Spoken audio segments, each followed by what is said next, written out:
咁呢度想講一講 Google Site 一個新嘅功能，就係關於 Google Sites Template 嘅。咁咧呢度喺個 blog 嗰度咧可以睇到個簡單嘅介紹啦。咁我哋直情入去個 Sites 嗰度睇下究竟點樣玩法。咁你登入咗個 Google Sites 之後啦，咁平時我哋如果要起多一個site 咧，我哋就撳呢個建立新嘅協作平台就已經開始打個 site 名嘅。不過咧而家咧就多咗一頁㗎啦。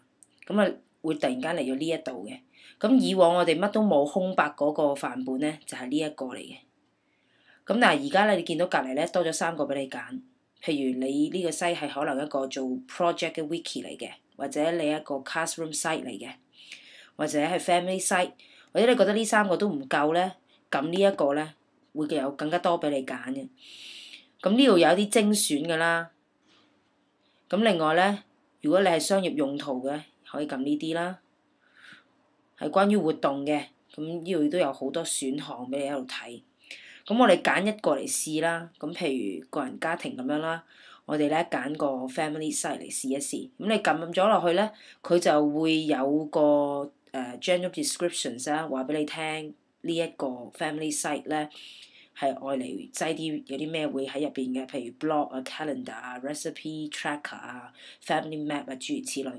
咁咧，你如果想睇真啲咧，你就可以再撳 preview template 嘅。咁入到嚟之後咧，咁你就可以睇下啦。咁如果你用咗呢個 template 之後咧，呢一個成嚿嘢就會咗落去你個 site 嗰度。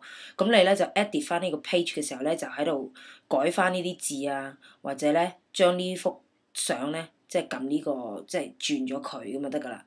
咁佢呢度咧有晒一般嘅分頁㗎啦，譬如呢個係 blog 啦，呢個係擠個 calendar 啦，呢個係 map 啦，呢個係 photo album 啦。咁咧，另外有啲位咧佢冇嘢嘅，譬如呢個 family recipe 咁樣。咁因為咧諗住俾你自己打，咁但係咧佢都驚你自己唔識打，所以咧有埋個 tips 喺度咧。咁你一撳咧，你就可以睇到 how to add a new recipe page to this list。咁你撳咗入去之後咧，原來咧佢係成個一個網上嘅文字連圖嘅教學啦，教你點樣去 create 一個 site 嘅。咁啊真係比以前進步咗好多啦，唔需要你自己慢慢研究，係非常之清楚嘅。咁各個 topic 咧，你可以喺呢度揀翻。甚至乎咧，你係究竟個 template tips 係想講關於 home 嘅咧，定係 template access 嘅咧，定係關於個 site map 嘅咧？成個 template 嘅成個 site 嘅控制咧，都喺晒度噶啦。咁好啦，咁如果我哋睇完之後啦，我哋咧就可以翻轉頭啦，交叉咗佢啦。咁我覺得呢個 OK 嘅話咧，就直接撳呢個掣，使用這個範本作為協作平台。如果唔啱，咁當然交叉啦。咁我而家使用呢個作為協作平台啦。咁咧就會揀咗剔咗呢個 family site，跟住咧你就已經可以好似以前咁樣開始打你嘅網嘅名啦，同埋你打一個嘅英文啦，作為嗰個 site 嘅 URL 㗎啦。咁我講嘅係咁多。